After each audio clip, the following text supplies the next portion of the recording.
O técnico da seleção brasileira, Dorival Júnior, estaria prestigiado. A cúpula da CBF teria a confiança de que, em 2025, a seleção tem tudo para deslanchar. Essa informação deveria deixar o Dorival tranquilo, aliviado ou mais preocupado ainda, hein? Like do vídeo, se inscreve, ativa o sininho, vem com a gente em todos os canais da TNT Esportes, no canal principal, no canal de cortes, no MFM, em todos, no de placa, para não perder os vídeos e lives da nossa galera todos os dias. Beleza? Vê se o sininho está ativado.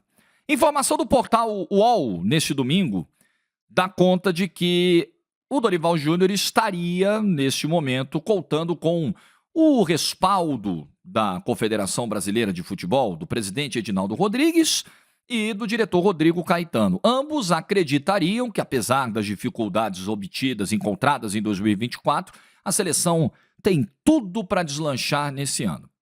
E temos uma data FIFA em março. Faltam 2 meses para enfrentamentos difíceis contra Colômbia em casa e Argentina fora de casa. 2 das melhores seleções hoje dessas eliminatórias para a Copa do Mundo. Testes muito pesados para o Dorival. Se a gente olhar o que foi o 2024 da seleção brasileira, a gente consegue achar elementos que justifiquem uma confiança de que a coisa vai deslanchar nesse ano? Eu não consigo. Acho que temos material para isso, é possível. Mas o que mostrou a seleção em 2024 foi uma margem de evolução muito pequena. Aliás, eu acho que meio que empata o jogo, né? Evolui uma casinha, retrocede outra, anda mais uma, volta outra para trás. Eu acho que essa foi meio a tônica da seleção em 2024. É uma seleção que não teve, nos 14 jogos com o Dorival, um modelo claro de jogo. Você sabe exatamente o que é a seleção brasileira hoje, do Dorival? Nesses 14 jogos, ela foi o quê? Ela foi uma seleção reativa, ela foi uma seleção propositiva, ela foi uma seleção baseada num camisa 9, ela foi uma seleção com, enfim, né? Com que tipo de pegada de meio campo, você não sabe, né? Era uma seleção que muitas vezes dependia ali de algumas individualidades, sofria para ganhar alguns jogos, sofria defensivamente. Na comparação com o trabalho mais longevo anterior, não vou pegar Diniz, Ramon, trabalhos muito rápidos, a seleção do Tite era uma seleção que tomava pouquíssimos gols, era muito sólida. E a seleção do Dorival levou 12 gols em 14 jogos. Ficou raspando uma média ali de 1 gol sofrido por jogo. É muito, é muito. É uma seleção que terminou o ano empatando com o Uruguai e Venezuela. Aliás, empatou as 2 com a Venezuela nessas eliminatórias para a Copa do Mundo. Uma seleção que teve 45 dias reunida na Copa América, algo raro, cada vez mais raro nessa dinâmica de seleções que a gente vive. E nesses 45, a seleção fez 4 jogos, tirando os amistosos, né, contra Estados Unidos e México, até com sofrimento e tal, nesses amistosos, tropeçando, precisando do Endrick no último minuto. O Brasil, dos 4 jogos da Copa América, foi mal em 3, pelo menos. Pelo menos. E contra o Paraguai, você faz a ressalva da fragilidade, da facilidade que o Brasil teve para enfrentar o mesmo Paraguai que ganhou dele nas eliminatórias depois, que é ainda mais assustador. E uma eliminação muito precoce do primeiro mata-mata, além das questões de campo, de 4 linhas, toda aquela imagem que comunica pessimamente do Dorival isolado, né, fora da rodinha, na conversa de pênaltis antes da eliminação para o Uruguai. Então, essa coisa do Edinaldo e do Rodrigo Caetano acreditarem que agora vai, 2025 vai deslanchar, me parece muito mais fé do que convicção em algo sólido, sabe? Concreto. Quais são os fatos que fundamentam essa crença? Não tem muito, mas vamos esperar. Vamos esperar os resultados. Vamos esperar se do jogo em casa contra a Colômbia vai ter muita vaia da arquibancada ou não. Porque nessa mesma matéria do portal UOL, o Edinaldo é descrito, o presidente da CBF, como uma figura instável. Então, assim, o sabor dos ventos ele determina muito para onde vai o Edinaldo. Se a arquibancada vaiar demais, vocês acham... Se o Brasil vai mal contra a Colômbia, tem vaia em casa. Vocês acham que o Edinaldo é aquele dirigente bater do peito e falar assim, não, eu vou bancar, esse é o cara que eu quero para 2026, eu contratei com essa convicção, nós vamos com ele até o fim. Vamos oscilar, vamos ter problema, vamos ter uma dor de cabeça aqui, o tropeço ali, mas esse é o cara. Não me parece o Edinaldo ser esse perfil de dirigente. de convicções, de ideia de futebol, de projeto. Chega pro Edinaldo e pergunta para ele qual é o projeto, Edinaldo, de futebol que você enxerga para a seleção brasileira, o que você pretende, como metodologia, como sistema de jogo, como filosofia. Não sei se vai sair muita coisa elaborada, não. Não sei se o Edinaldo tem um raciocínio tão profundo sobre o que ele quer exatamente da seleção brasileira, em termos de futebol, de campo e bola. Mas isso não é só o Edinaldo, não, né? Isso é uma realidade de muitos dirigentes brasileiros. Muitos.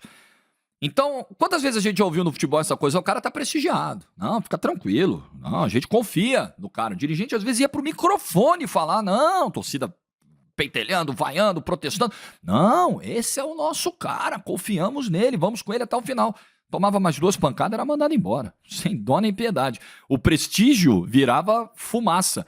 Então, essa expressão no futebol, ela soa perigosa para o Dorival Júnior. Mas o Dorival sabe. O Dorival tem a capacidade de avaliar o seu próprio trabalho e sabe que a seleção precisa dar respostas. A seleção está muito longe do ideal. Isso significa que as nossas chances para 2026 estão sepultadas? Absolutamente, de forma alguma.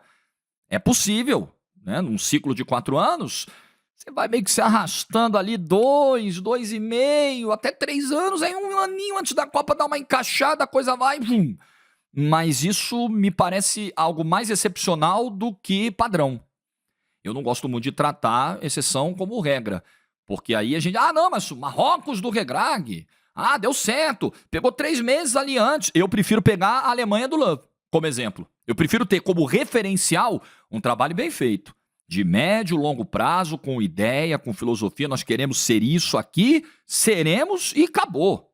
E bateu campeão do mundo, com muito merecimento em 2014. Um dos trabalhos mais bem feitos em ciclos de Copa que a gente já viu. Eu prefiro me basear nisso. Acho que a gente tem que querer que a seleção brasileira seja isso.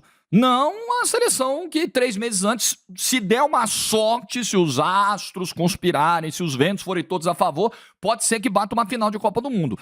Acho que é melhor a gente pensar em processos. Muitas vezes quem está do lado de cá é criticado por não respeitar, não avaliar, minimizar muitas vezes os processos. Não, é só o resultado que importa. Eu prefiro trabalhar de outra forma. O resultado é muito importante. Se você pegar o trabalho do Tite, é óbvio que esse trabalho não atingiu o principal objetivo, que era a Copa do Mundo. E ele teve 2 Copas para isso. Uma delas com um ciclo completo. Então, na avaliação do resultado final, realmente, não bateu a meta, não foi bom. Agora, e o processo que foi construído? A seleção brasileira tinha uma identidade? Tinha. Você sabia. Você gostava ou não da seleção brasileira do Tite, você sabia o que ela era. Todo mundo sabia. A seleção brasileira é plástica do Tite, é bonita, é eficiente, mas você sabia o que ela era. Ela não era plástica, muitas vezes, ela não era espetacular, mas ela era consistente, ela tomava poucos gols, era uma seleção de chegadas agudas ao ataque, de definição rápida dos lances, de transição. Você tinha uma ideia ali, coisa que a gente não vê no Dorival Júnior. Jorge, mas o Dorival só teve 14 jogos. Bom, o Tite, quando chegou, imediatamente imprimiu a sua filosofia na seleção brasileira. Rapidamente. Porque essa realidade de escassez de tempo, o Dorival passa, o Tite passou, o Diniz passou, o Ramon passou, o Dunga passou, o Joachim Löw passou, o Deschamps passa, todos, o Mantini, que agora trocou de seleção, todos os treinadores do mundo, De La Fuente, todos passam. Data FIFA é curtinha para todo mundo.